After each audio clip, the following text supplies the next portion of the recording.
الحمد لله رب العالمين وحمد الشاكرين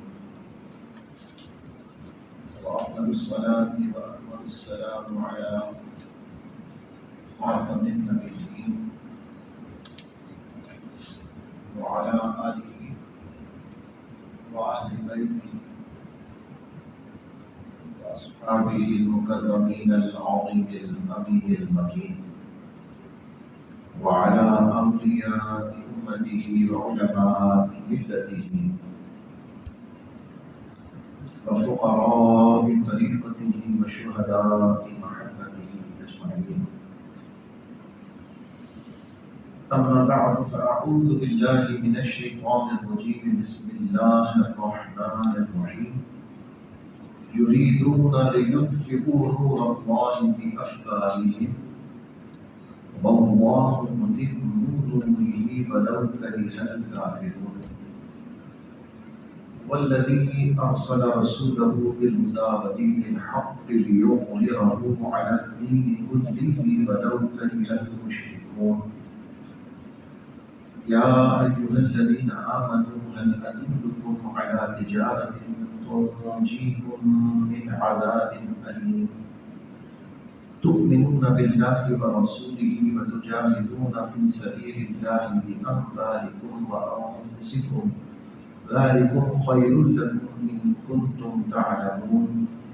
يغفر لكم ذنوبكم ويدخلكم جنات تجري من تحتها الأنهار ومساكن طيبة في جنات عدن ذلك الفوز العظيم. وأخرى تحبونها نصر من الله وفتح قريب وبشر المؤمنين. صدق الله مولانا العظيم. بابا سے بلند درود پاک پڑھیے. اللهم صل على سيدنا وآله وبارك وسلم صلاة وسلاما عليك يا سيدي يا خاتم النبيين. حمد و صلاۃ کے بعد عزیزان گرامی، فقیر نے آپ کے سامنے حسب معمول انہی آیات مقدسہ کی تلاوت کی جو ایک طویل عرصے سے تلاوت کی جاتی رہی ہیں. سورہ صف 2812 اور اس کی کئی آیات فقیر نے تلاوت کی. آیت نمبر 8 سے لے کر آیت نمبر 13 تک فقیر نے تلاوت کی. اور یہ آیات تو اب آپ کو یاد ہو جانی چاہیے، مجھے بھی ہو جانی چاہیے، آپ کو بھی ہو جانی چاہیے. امید ہے مفہوم تو ذہن میں بیٹھ گیا.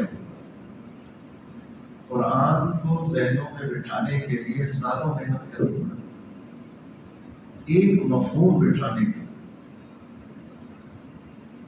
تو پورے قرآن کے لیے کتنی محنت چاہیے؟ تو میں نے ان آیات کا انتخاب کیا جو پورے قرآن کا مرکز ہے. پورے قرآن کی 6666 آیات کا جو مرکز ہے، میں نے ان آیات کا انتخاب کیا. اب یہ سمجھ میں آ گئی تو انشاءاللہ قرآن سمجھ میں آئے گا. یہ خلاصہ قرآن ہے اور یہ انشاءاللہ تعالی ایسی رہنمائی سے ملتی ہے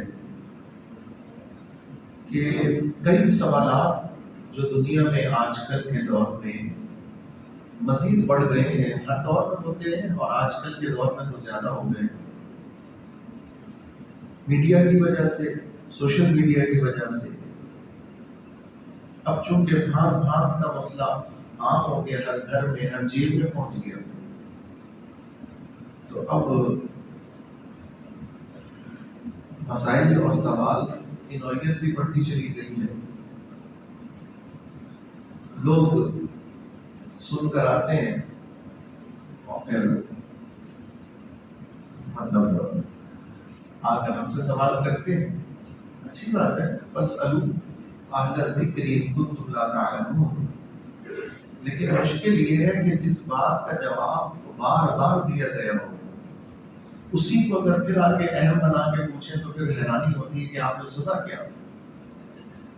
اب ہم نے سالوں یعنی مہینوں اس موضوع پر محنت کی ہے، کوئی شک ہے اس کے اندر؟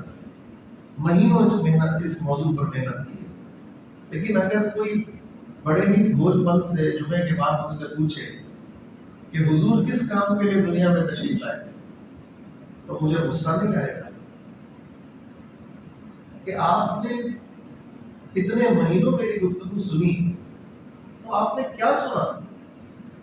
ہم نے یہی تو بتایا نا، قرآن پڑھ کے ہر جمعہ، یعنی میں بنا مبالغہ اگر کہوں کہ ان آیات کی تلاوت کرتے ہوئے مجھے 1 سال سے زیادہ ہو گیا ہے، ہر جمعے میں یہی آیت تلاوت کرتا ہوں۔ آپ سوچیں ایک شخص ہر جمعے ایک ہی آیت تلاوت کرتا ہو اور وہ بھی سمجھ میں نہ آئی ہو تو کہاں جائے، کس کو سمجھائے؟ اب پہلے ان کا ترجمہ سن لیں۔ ترجمہ اتنا لطیف ہے کہ ہر بار سناتا ہوں اور دل جو ہے وہ میرا بھی جھومنے لگ جاتا ہے۔ سنیے ہمارا رب کیا فرما رہا ہے اور کیوں اس کو مرکزی آیات کہا گیا پورے قرآن کی۔ یہ میں نے نہیں کہا، یہ شاہ ولی اللہ محدث دہلوی رحمۃ اللہ علیہ نے فرمایا کہ یہ جو آیتیں ہیں یہ آیت قرآن کی تمام آیات کا گویا کہ مرکز ہے۔ ساری آیات، ان کے الفاظ تو یہ ہے کہ یہ جو آیت ہے نا هو الذی ارسل رسولہ بالہدی ودین الحق لیظہرہ علی الدین کلہ ولو کرہ المشرکون، اس آیت کے گرد قرآن کی ساری آیتیں طواف کر رہی ہیں۔ ان کا جو لفظ ہے وہ یہ ہے، مقصد جس طرح کعبے کو مرکزیت اور اس کے گرد پوری خلقت طواف کر رہی ہے، وہ وہی مقام اس آیت کو قرآن کی ساری آیات کے اندر۔ اب آپ اس سے اندازہ لگائیں کہ اس آیت کا مفاد کیا ہوگا اور اس کی اہمیت کیا ہوگی۔ اب سنیں، اس سے پہلے جو آیت ہے پہلے میں اس کے معنی تلاوت کرتا ہوں، عرض کرتا ہوں۔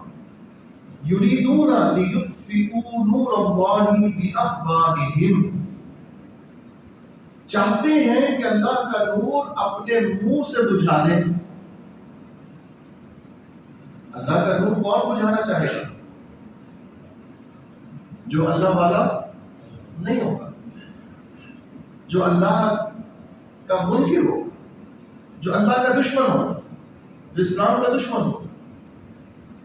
بھائی جو دین کا محب ہوگا، اللہ والا ہوگا، وہ تو چاہے گا نور الہی چمکتا دمکتا رہے، ایسے ہی نا۔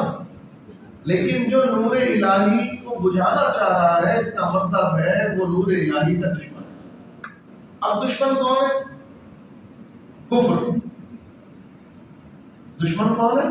کفر، عالم کفر، چاہے وہ کسی نام سے ہو، ہندو ہو، مشرک ہو، بدھ مت کا ماننے والا ہو، یہودی ہو، عیسائی ہو، لادین ہو، کمیونسٹ ہو، دہریہ ہو، سیکولر ہو، جو بھی ہو، الکفر ملت واحدہ، دین کے مقابلے میں سارا کفر ایک ہے۔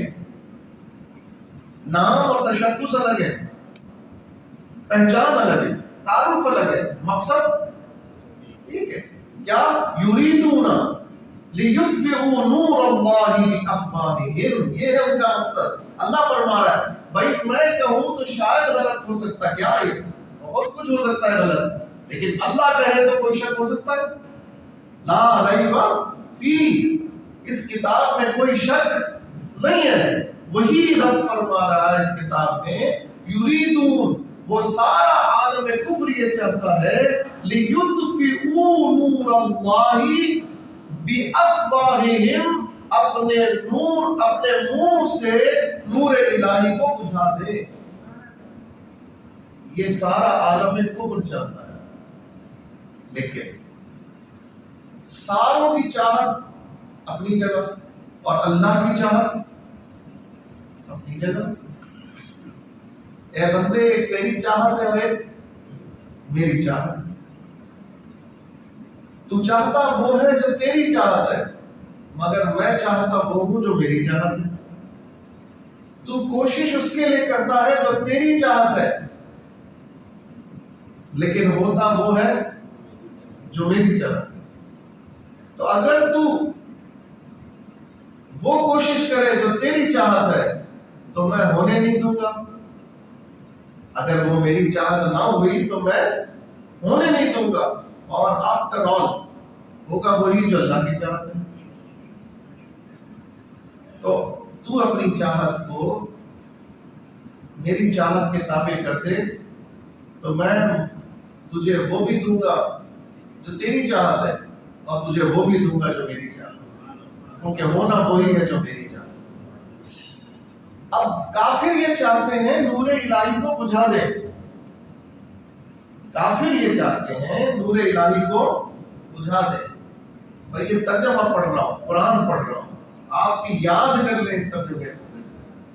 سارا عالم کفر یہ چاہتا ہے کہ نور الہی کو بجھا دے، لیکن واللہ متم نورہ، اللہ اپنے نور کا محافظ ہے. اللہ اپنے نور کو پورا کرنے والا ہے. اللہ اپنے نور کو مکمل فرمائے گا. اللہ اپنے نور کی حفاظت فرمائے گا. پھونکوں سے یہ چراغ بجھایا نہ جائے. یہ چراغ تو چراغ الہی ہے، یہ نور تو نور الہی ہے، اور یہ اس طرح پھونکوں سے بجھایا نہیں چاہیے. اب اللہ اپنے نور کا محافظ ہے، پورا فرمائے گا. وَلَوْ كَرِهَ الْمُشْرِكُونَ، اللہ بڑو وَلَوْ كَرِهَ الْكَافِرُونَ، اللہ نے فرمایا سارے کافر تڑپتے رہ جائیں گے اور ہوگا وہی جو میرے رب کی چاہت ہے. اللہ کا نور برقرار رہے گا. اب چاہت کیا ہے؟ سنو، وہ چاہت کیا ہے؟ اللہ کی چاہت ہے نور الہی چمکتا دمکتا رہے. وہ نور الہی کی تعریف اگلی آیت میں رب کریم فرما رہا ہے، هو الذی ارسل رسولہ، وہی ہے جس نے اپنے رسول کو بھیجا، بالہدا ہدایت کے ساتھ، ودین الحق اور دین حق کے ساتھ. یہ رسول ذی شان، یہ رسول ذی شان، یہ رسول محترم، یہ رسول مکرم، یہ رسول معظم. یہ تشریف لائے ہیں دو عظیم الشان شانوں کے ساتھ. ایک شان ان کی یہ ہے کہ یہ ہدایت یافتہ ہے اور ہدایت دینے والے ہیں، یہ ہدایت کے ساتھ آئے. اور دوسری شان یہ ہے کہ یہ دین حق لے کر آئے. دین کہتے ہیں انگلش میں سسٹم کو، دین کہتے ہیں انگلش میں اگر ترجمہ کریں دین کا تو اسے کہتے ہیں سسٹم. اسی کو نظام کہا جاتا ہے. نظام، دین، سسٹم ایک ہی چیز ہے. یہ سسٹم لے کر آئے ہیں اللہ کا، یہ کائنات کو چلانے کا نظام لے کر آئے ہیں. یہ اللہ کے دین کو لے کر آئے ہیں، ہدایت کو لے کر آئے ہیں. کیوں لے کر آئے ہیں؟ اور یہ لے کر آئے ہیں تو کیوں لے کر آئے ہیں؟ اللہ اس کیوں کا جواب بھی ارشاد فرما رہا ہے. کیوں لائے ہیں مولا؟ لِيُظْهِرَهُ عَلَى الدِّينِ كُلِّهِ، تاکہ جتنے سسٹمز چل رہے ہیں اس میں اللہ کا سسٹم کو غالب فرما دے، اللہ کے نظام کو غالب فرما دے، اللہ کا دین غالب ہو جائے. لِيُظْهِرَهُ عَلَى الدِّينِ كُلِّهِ، سارے ادیان پر دین الہی کو غالب فرما دے. وَلَوْ كَرِهَ الْمُشْرِكُونَ، چاہے مشرک تڑپتے رہ جائیں، چاہے امریکہ، چاہے یورپی یونین، چاہے ہندو، چاہے سیکولر، دنیا کے جتنے بھی کافر، وہ یہ چاہتے ہوں کہ اسلامی نظام مٹ جائے اور ہمارا نظام آ جائے. روس یہ چاہتا ہے کہ ہمارا نظام آ جائے، چائنا یہ چاہتا ہے ہمارا نظام چلے، امریکہ یہ چاہتا ہے ہمارا نظام چلے.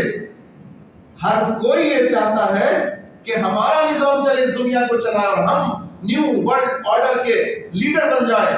اور اپنے زوم میں بن بھی گئے ہیں، لیکن اللہ یہ چاہتا ہے کہ اسلام کو قیادت ملے. اللہ یہ چاہتا ہے. یہ میں نے نہیں کہا، کہ قرآن کہہ رہا ہے. بھائی پڑھیے قرآن. آپ نے قرآن پڑھا نہیں، اس لیے اگر کوئی کہتے ہیں نظام مصطفیٰ تو آپ حیران کہتے ہیں مولوی کا دین، مولوی کا دنیا سے کیا تعلق، مولوی کا سیاست سے کیا تعلق، مولوی کا کسی ملک کو چلانے سے کیا تعلق. تو یہ جو برابر میں بیٹھے ہوئے یہ کون سے آکسفورڈ سے پڑھ کر آئے؟ آپ کے پڑوس میں بیٹھے ہوئے نا افغانستان کے اندر. بھائی کون سی پریسٹن سے پڑھے ہوئے ہیں، کون سے آکسفورڈ کے فارغ ہیں، کون سے ہارورڈ کی ان کی ڈگری ہے، بتاؤ ہے کسی کے پاس؟ نہیں ہے نا. اور جو پڑھ کر آئے پاکستان پر نازل ہوئے، جتنے سیاستدان ہیں اس وقت ملک کو چلانے والے، یا تو لندن سے پڑھے ہوئے، یا امریکہ سے پڑھے ہوئے، یا جرمنی سے پڑھے ہوئے، یورپ کے پڑھے ہوئے، ایسا ہی ہے.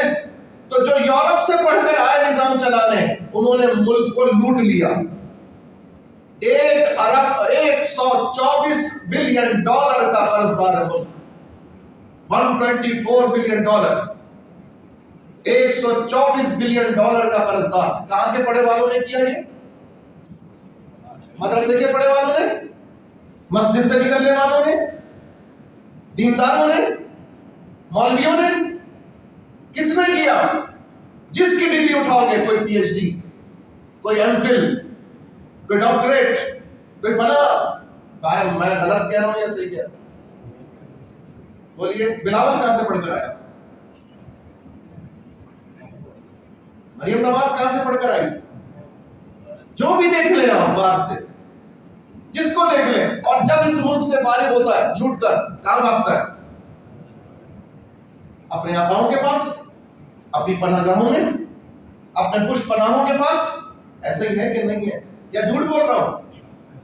لیکن جو مولوی ہے اس کی پشت پناہ امریکہ میں کہاں، سوائے ایک نکلا تھا چیٹر، وہ کینیڈا میں بیٹھا ہوا، وہ کینیڈا میں بیٹھا ہوا. جن کا کھاتا ہے انہی کا گاتا ہے. لیکن جو اس دیش سے، اس مٹی سے ہیں، جن کے اندر دین ہے، جن کے اندر اخلاص ہے، الحمدللہ وہ جیتے جی بھی یہی رہے، اولاد کو بھی یہی رکھا. اور اگر انتقال بھی ہو گیا تو، اور اگر کسی ملک گئے بھی تو اسلام سے اپنی بنیادوں کو نہیں توڑا، اسلام سے جڑے رہے. بہرحال بات تو ضمن آتی ہے. اب جو وہاں سے پڑھ کر آئیں گے وہ کس نظام کے مؤید ہوں گے؟ کسی کو روس پسند ہوگا، کسی کا ماڈل امریکہ ہوگا، کسی کا ماڈل برطانیہ ہوگا، کسی کا ماڈل جرمنی ہوگا، کسی کا ماڈل یورپ ہوگا، کسی کا ماڈل کچھ ہوگا. لیکن وہ پڑھ کر آنے والوں نے اس ملک کو کون سا ماڈل بنا دیا؟ اس پڑھ کر آنے والوں نے اس ملک کو کون سا ماڈل بنا دیا؟ عبرت کا ماڈل بنا دیا، ذلت کا ماڈل بنا دیا، قرض کا ماڈل بنا دیا،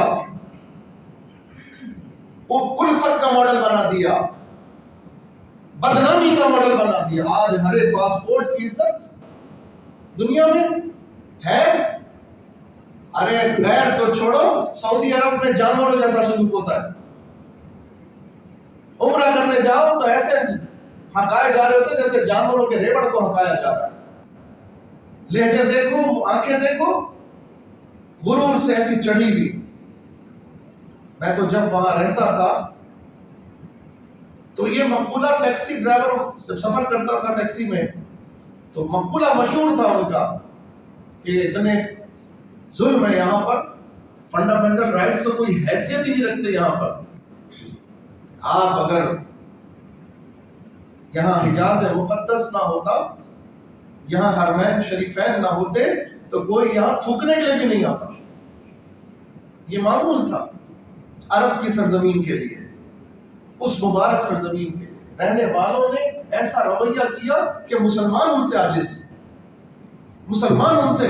اور پھر آپ یہی چلے جائیں یورپ میں تو کچھ بھی ہے، اگر آپ قانونی ہیں تو آپ کے رائٹس ہیں، جو ان کا اصول ہے. یہ الگ بات ہے کہ دکھانے کا اصول کچھ اور ہے اور بادی النظر میں اصول کچھ اور ہے. ایسا نہیں ہے کہ سب سے زیادہ ہی ڈبل اسٹینڈرڈ تو یورپ کے اندر ہے, امریکہ کے اندر ہے, سب سے زیادہ ہر معاملے کے اندر. کشمیر کے لیے اصول کچھ اور ہے, سوڈان کے لیے اصول کچھ اور ہے, انڈونیشیا کے لیے اصول کچھ اور ہے. دیکھو ہر جگہ انہوں نے اقوام متحدہ کو بٹھا کے رائے شماری کروا کے ملک علیحدہ کروا دیا. سوڈان کو بھی 2 حصوں میں تقسیم کر دیا, انڈونیشیا کا بھی جزیرہ علیحدہ کروا دیا عیسائیوں کا, لیکن نہیں کروایا تو فلسطین کو اور نہیں کروایا تو کشمیر کو. ڈبل اسٹینڈرڈ ہے کہ نہیں ہے؟ ادھر کے لیے کچھ اور ادھر کے لیے کچھ اور. آج صدر پاکستان حلف اٹھانے سے پہلے مسجد میں جا کے 2 رکعت نفل ادا کر لے اور قرآن کے سائے میں اگر اپنا عہد اٹھائے, اپنا حلف, بتاؤ سیکولر قوتوں کو کتنی تکلیف ہوگی. وہ بولیں گے نا یہ ملک کا صدر تو وفاق کی علامت ہوتا ہے, ملک کے صدر کو تو کسی خاص مسلک اور کسی خاص پہچان کو پروموٹ نہیں کرنا چاہیے. یہ آوازیں آئیں گی کہ نہیں آئیں گی آج کے دور میں؟ اور اگر آپ برطانیہ چلے جائیں تو مقدس چھڑی بھی ہوتی ہے ہاتھ میں, مقدس سلیب بھی ہوتی ہے گلے میں. چرچ آف انگلینڈ کا جو پادری ہے وہ کھڑے ہو کے سارے رسومات ادا کر رہا ہوتا ہے. امریکہ کا صدر حلف اٹھانے کے بعد سب سے پہلے چرچ جاتا ہے. یہ آفیشل ان کے رولز ہیں. کوئی سیکولر آواز نہیں اٹھتی, کوئی آواز نہیں اٹھتی کہ یہ کیا مذہب کی چھاپ لگا رکھی ہے. یہاں تو مسلمان بھی ہیں, یہاں تو یہودی بھی ہیں, یہاں تو دوسری قومیں بھی ہیں, اور آپ تو سب کے نمائندہ ہونے کے دعوے دار ہیں, لیکن ساری آواز اٹھنی ہے تو مسلمان کے اوپر اٹھنی ہے, کافر پر کچھ نہیں اٹھنی. تو وہ سارے مل کے کیا چاہتے ہیں؟ دین الہی کو بجھا دیں. اور اللہ کیا چاہتا ہے؟ دین غالب آئے گا. اب ہمارے اعمال تو ایسے نہیں کہ ہم دین کو غالب کر سکیں, اللہ ہی کر سکتا, اپنی قدرت سے کرشمہ دکھائے اور کر لے. لیکن دنیا کرشموں پہ نہیں چلتی. دنیا اگر کرشموں پہ چلتی تو محبوب علیہ الصلوۃ والسلام اشارہ فرماتے سب کے سب مسلمان ہو جاتے. اگر دنیا کرشموں پہ چلتی تو نوح علیہ السلام 900 برس تبلیغ نہیں فرماتے. اگر دنیا کرشموں پہ چلتی تو حضور علیہ السلام کے پائے مبارک خون سے نہ بھر جاتے. اگر دنیا کرشموں پہ چلتی اور صرف کرامتوں اور معجزات کے اوپر ہوتی تو بتاؤ محنت کی ضرورت رہتی؟ اگر جنات سے اور فرشتوں سے ہی سارے کام کروا لیے جاتے تو محبوب سے بڑھ کر خدام کون ہوتا ان کے؟ محبوب کے در کے خدام تو حضرت جبریل امین علیہ السلام ہیں. محبوب کے کام تو سارے یوں بن جاتے. کیا محبوب کے پیٹ پر 2 پتھر بنتے پھر؟ کیا محبوب کے غلام بھوک اور پیاس کے عالم میں خندق کی کھدائی کر رہے ہوتے؟ کیا محبوب کے غلاموں پر سختی اور تنگی آتی؟ نہیں, کچھ نہیں ہوتا. اسلام بس ہم تو ہر بات کی خواہش کرتے اور یوں ہو جاتا, خواہش کرتے اور فوراً ہو جاتا. نہیں, یہ دنیا وہ نہیں ہے. یہ ہوگا, یہ انشاءاللہ ہوگا, ایسا ہی ہوگا. تم سوچو گے تمہیں ملے گا, تم چاہو گے آئے گا, تم تمنا کرو گے اللہ تعالیٰ عطا فرمائے گا. مگر یہاں نہیں, پہلے یہاں کامیاب ہو جاؤ محنت کر کے, جنت میں اللہ ایسے ہی عطا فرمائے گا. تو یہ دنیا دار الجزا نہیں ہے. یہ دنیا اس مقام کو حاصل کرنے کی جگہ ہے. جنت میں وہ مقام انشاءاللہ مومنوں کو ملے گا, لیکن مومن کو پہلے دنیا میں اپنا ایمان ثابت کرنا پڑے گا. اپنا ایمان اس کی دلیل دینی ہوگی, اور دلیل یہ ہے کہ انسان اس دنیا میں اللہ سے وعدہ کر کے آیا ہے کہ اے اللہ میں تجھ ہی کو رب مانوں گا, تیرے سوا کسی کو رب نہیں کہوں گا, میں تیرے دین سے نہیں پھروں گا. یہ وعدہ دنیا میں بندہ پہلے سے کر کے آیا. بس جو اس وعدے کو دنیا میں یاد رکھتا ہے, اس وعدے پہ ڈٹ جاتا ہے, اس وعدے پر استقامت دکھاتا ہے, اللہ تبارک و تعالیٰ اس بندے کو دنیا سے جاتے وقت بھی عزت عطا کرتا ہے, اور دنیا سے جانے کے بعد قبر میں بھی راحت عطا کرتا ہے, اور کل قیامت میں بھی انشاءاللہ تعالیٰ اسے وہی مقام ملے گا کہ ابھی جو رب نے چاہا ہم وہ کر لیں, کل جو ہم چاہیں گے رب وہ فرمائے. یہ دنیا ہے دار الجزا. ادھر ہم نے حق کا ساتھ دینا ہے, ادھر ہم نے حق پر استقامت دکھانا. اب یہ محبوب دین حق لے کر آئے, ہدایت لے کر آئے، محبوب آئے، کائنات میں ان سے بہتر تو انسان ہی کوئی نہیں، وہ محبوب آئے، چمچماتے آئے، اجلے آئے، ستھرے آئے، کردار کے اعتبار سے بھی بے مثل و بے مثال، حسن کے اعتبار سے بھی بے مثل و بے مثال، نسب کے اعتبار سے بھی بے مثل و بے مثال، ہر شرف کے اعتبار سے بے مثل و بے مثال، لیکن اس کے باوجود بھی دنیا نے پتھر مارے، اس کے باوجود بھی تلوار اٹھائی ان کے خلاف، اس کے باوجود بھی ان کے گھرانے کو شہید کر دیا، اس کے باوجود بھی ان کے صحابہ پر دنیا تنگ کر دی گئی، لیکن یہ ساری عظیمتیں، یہ ساری مشکلیں، یہ ساری تکلیفیں اس لیے برداشت کی کہ محبوب سے کیا ہوا وعدہ تھا وہ نبھانا ہے، بس نبھانے کی جد و جہد میں لگے رہے۔ سبحان اللہ۔ اور ہمیں سکھا دیا قیامت تک کے آنے والے مسلمانوں، تم نے اسی راہ کو اختیار کرنا ہے تو محبوبیت کے درجے تک پہنچو گے۔ اگر اس راہ سے ہٹ کر کسی اور نظام میں، کسی اور طریقے میں، کسی اور کی اداؤں میں گم ہو گئے تو پھر یاد رکھنا اس کے لیے اللہ نے ایک اور ٹھکانہ بھی بنا رکھا۔ یہ سارا آسان سا فلسفہ ہے دین کا اور ہمارا۔ محبوب دنیا میں اس لیے تشریف لائے، هو الذی ارسل رسولہ بالہدی ودین الحق۔ محبوب اس دنیا میں بھیجے گئے ہدایت اور دین حق کے ساتھ، لیظہرہ علی الدین کلہ، تاکہ دین کو غالب فرما دے، سارے سسٹم پر، سارے نظاموں پر نظام الہی، نظام مصطفیٰ غالب آ جائے۔ وَلَوْ كَرِهَ الْمُشْرِكُونَ، چاہے مشرک تڑپتے رہیں، بلبلاتے رہیں، انگاروں پہ لوٹ جائیں، انہیں تو پسند ہی نہیں ہے کہ اسلام آئے، انہیں تو یہ بھی نہیں پسند کہ کوئی مسلمان باقی رہے، ان کی تو خواہش ہے کہ دنیا سے دین کا نام مٹ جائے، اسلام کا نام مٹ جائے۔ انہوں نے دو طرح سے کوششیں کی اپنی سازش کے لیے، دو طرح سے کوششیں۔ ایک کوشش انہوں نے کی جسموں کو کاٹ کر، لڑائی کر کے، لوگوں کے ساتھ جنگیں کر کے، مسلمانوں کے ساتھ صلیبی جنگیں آج تک چل رہی ہیں۔ اور دوسری انہوں نے کوشش کی فکری جنگ لڑی۔ ایک انہوں نے جسمانی جنگ لڑی کہ جسموں کو مارا، کاٹا۔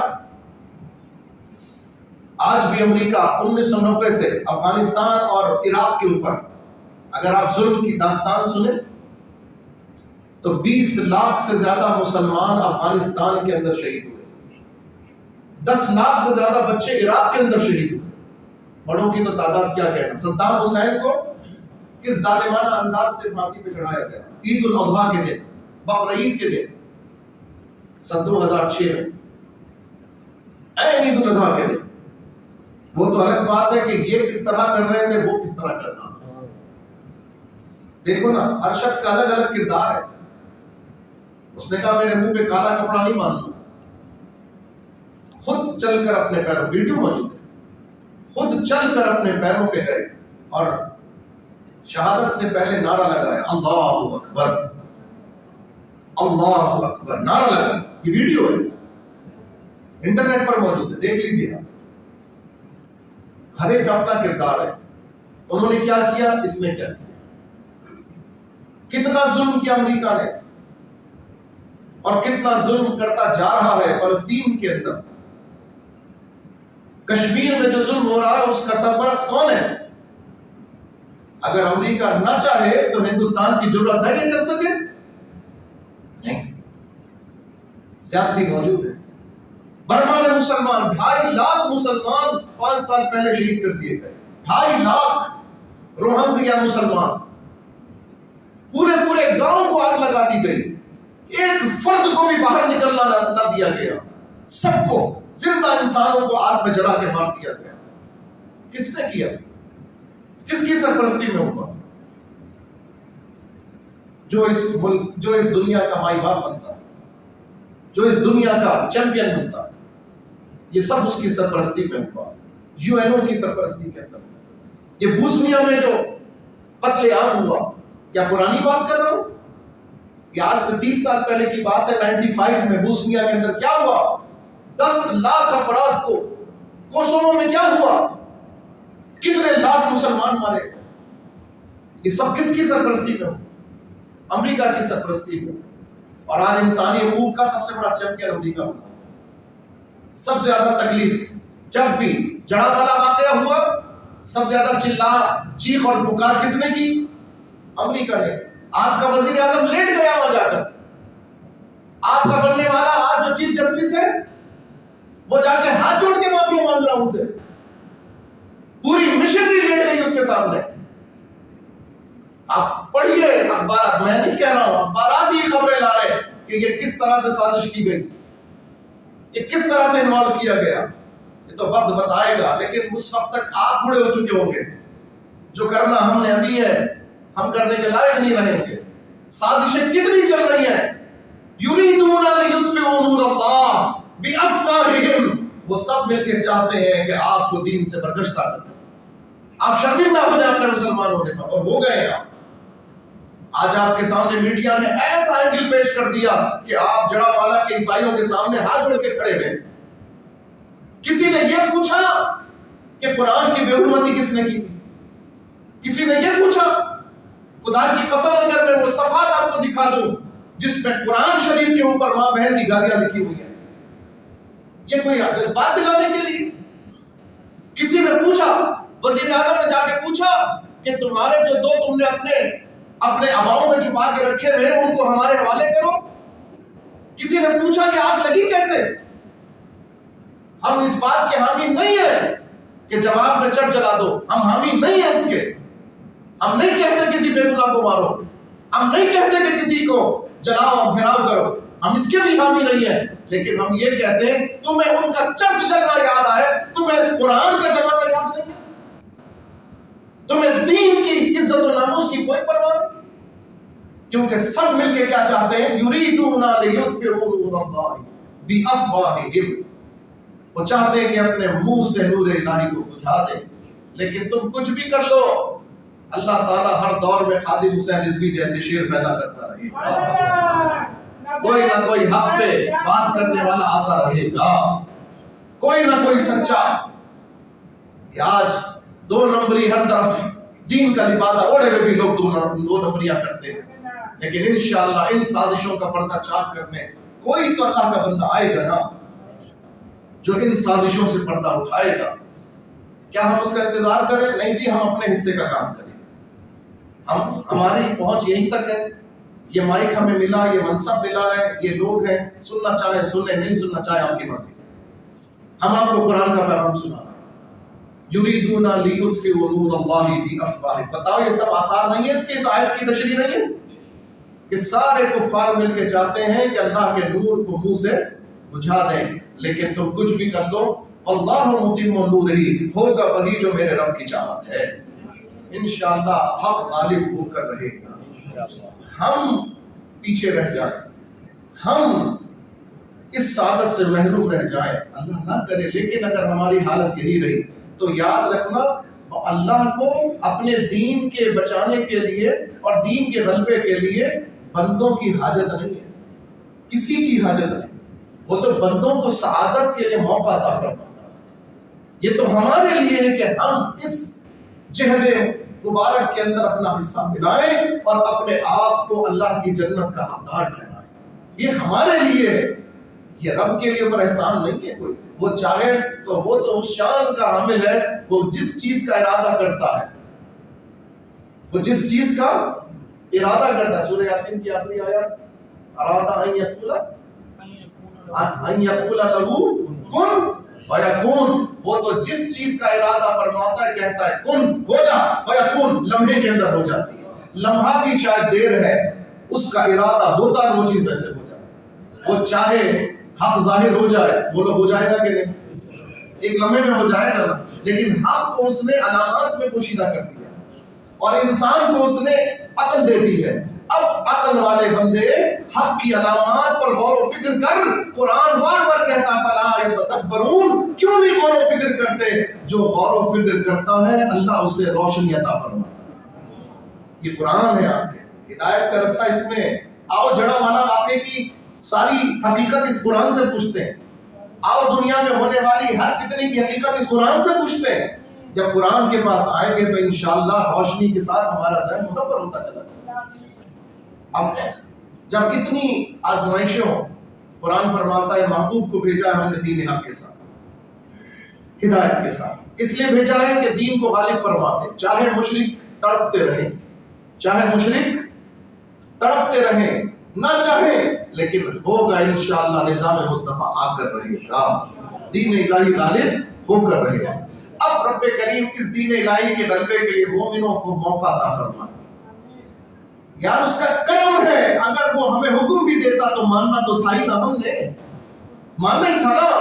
لیکن اس محبوب کی شان دیکھو کہ وہ اس سعادت میں ہمیں حکمی انداز میں بھی داخل فرما سکتا ہے، لیکن اس کی کریمی دیکھو، اس نے انداز کتنا پیارا اختیار کیا. فرمایا یا ایھا الذین آمنوا، اے ایمان والو، اے میرے بندو، اے میرے محبوب پر ایمان لانے والوں، هل ادلکم علی تجارۃ تنجیکم من عذاب الیم، کیا میں تمہیں ایسا کاروبار نہ بتا دوں جس میں تم شراکت کر لو تو عذاب علیم سے بچ جاؤ. واہ واہ مولا کیا شان ہے تیری. بندوں کو کرم، اپنے محبوب کے صدقے کیسی رحمتیں، کیسی عنایتیں. ہم وہ جو تیرے منکر، ہم وہ جو تیری شان کے منکر، ہم وہ جو آخرت کے منکر، ہم وہ جو دنیا کے چہیتے، ہم وہ جو دنیا کے حریص، لیکن اس کے باوجود بھی تو ہمیں موقع پہ موقع عطا فرما، تو ہمیں سوچ عطا فرما. آؤ اس سے تجارت کر لو جو تمہیں عذاب جہنم سے بچا لے گی.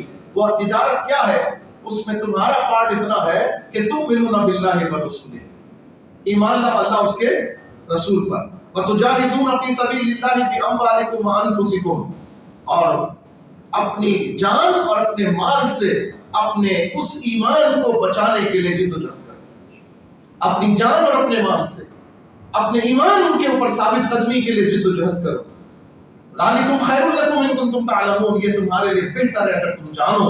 اب جب تم نے یہ پارٹ ادا کر دیا، اب رب کی طرف سے اس پہ پریمیم منافع کیسے ادا ہوگا؟ فرمایا دو جگہ دیں گے، دنیا میں بھی دیں گے، آخرت میں بھی دیں گے. پہلے آخرت کا سن لو چونکہ وہ دائمی ہے، ہمیشہ کے لیے. اللہ فرماتا ہے یغفر لکم ذنوبکم، سب سے پہلے تو اللہ تعالیٰ تمہاری ساری پرانی خطائیں معاف فرماتے ہیں. وَيُدْخِلْكُمْ جَنَّاتٍ تَجْرِی مِن تَحْتِهَا الْأَنْہَارُ، اور تمہیں اللہ تعالیٰ جنت میں لے جائے گا، جنتی باغوں میں لے جائے گا. وَمَسَاكِنَ طَیِّبَةً فِی جَنَّاتِ عَدْنٍ، اور اپنی جنت میں تمہیں بہترین محل عطا فرمائے گا، جگہ عطا فرمائے. دیکھو گناہ بھی معاف، جنت میں بھی جاؤ گے، اور جنت میں اللہ محل بھی عطا فرمائے گا. ذالک الفوز العظیم، بولو یہ بڑی کامیابی ہے کہ نہیں ہے؟ بولو یہ چمکتی ہوئی اجلی کامیابی ہے کہ نہیں؟ اب بندہ تو کہتا ہے وہ تو جب ہوگی مولا دنیا میں کیا ملے گا؟ رب کریم فرماتا وَأُخْرَىٰ تُحِبُّونَهَا، اور ہم تمہیں وہ بھی دیں گے جو تمہیں دنیا کے لیے پسند ہے، جو تمہیں بہت محبوب ہے. وہ کیا ہے مولا؟ نصر من اللہ وفتح قریب. جب تم کمزور ہو کے پریشان ہو کے ہمیں پکار رہے ہو تو جان لو کہ ہماری مدد تمہارے قریب آنے والی ہے، ہم تمہیں مددگار بن جائیں گے. واہ واہ. وبشر المؤمنین، اور مومنوں کو کہہ دو کہ وہ خوش ہو جائیں. آؤ ہمیں دعوت مل گئی، راستہ مل گیا، اختیار کرنا چاہیے کہ نہیں؟